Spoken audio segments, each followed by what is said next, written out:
मातेचे स्वयंवर झाल्यानंतर सर्व काही आनंदात सुरू होते आणि दशरथ राजांनीही रामाला सिंहासनावर बसवण्याचे ठरविले होते. इकडे मात्र कैकेयीचे वेगळेच चालू होते. त्यावरून आजची आपली गोष्ट आहे रामाचा वनवास.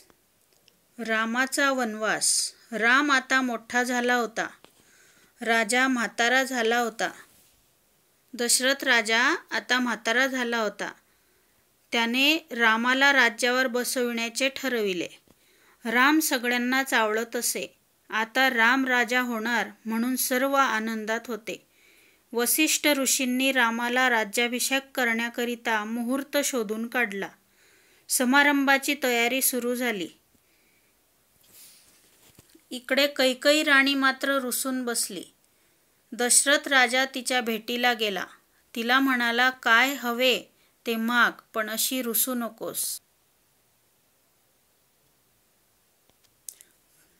कैकेयी म्हणाली, मागे आपण मला 2 वर दिले होते, ते मी आता मागते.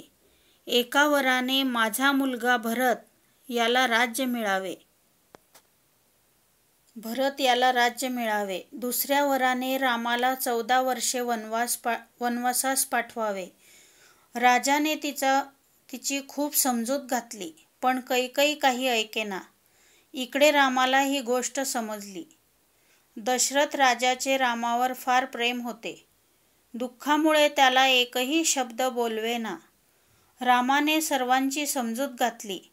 राम वनात जाण्यास निघाले. रामाबरोबर लक्ष्मणही निघाला. सीतेला हे कळले. ती पण रामाबरोबर वनात जाण्यास निघाली.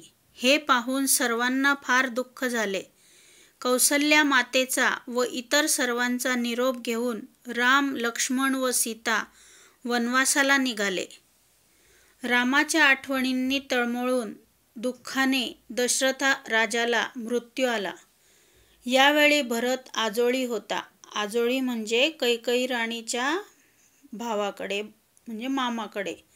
त्याला ही गोष्ट समजली. त्याला कैकेयीचे वागणे मुळीच आवडले नाही, कारण त्याचेही रामावर फार प्रेम होते. राज्याचा लोभ भरताला मुळीसुद्धा नव्हता. आता राम तर वनवासाला गेलेला. रामाला परत आणण्यासाठी भरत वनात गेला, पण राम परत आला नाही. म्हणून भरताने रामाच्या पादुका सिंहासनावर ठेवून रामाच्या नावाने राज्य केले. जय श्रीराम.